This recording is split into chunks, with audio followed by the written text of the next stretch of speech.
มันเอาเต้าน้ำคณะเอาจีเสือตั้งนอกมันนี่แล้วก็เอาเจือหอยคณะแล้วก็เฮ็ดเป็นปังกาคณะแล้วก็รับเองคณะด้วยมันได้อันนี้ก็ตีเป็นต้นข้าวเคเขา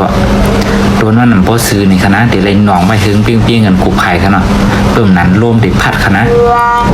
กับซอก็เดี๋ยวเลยเก็บไว้นะเฮิงดินมันคณะอันนี้ก็ตีเป็นลีนคณะแล้วก็มาสุกนำครับตัดติดปอดตัดติดสีมันเนาะหนังคือมันตีขาวขึ้นมานะคณะเป็นลีนครับคัดเจอสุกคัดเจอสีขนาดก็อันนี้ก็ตีเป็นโกกินหายค่ะนะเดี๋ยวเลยคัดซ้อไว้ค่ะพักกันกับจ้องในซิตี้ไว้ค่ะเนาะใกล้หายนะคณะเพื่อกับจ้องเนาะอันนี้ก็ไล่ปัดเข่าค่ะนะเดี๋ยวเลยปากเขียงอย่างนี้นะคณะแล้วก็ตำเมย์แล้วก็เอามีดดาบให้ไหนค่ะนะลอกไล่ปัดเข่าค่ะเดี๋ยวเลยมากระมีดค่ะเนาะก็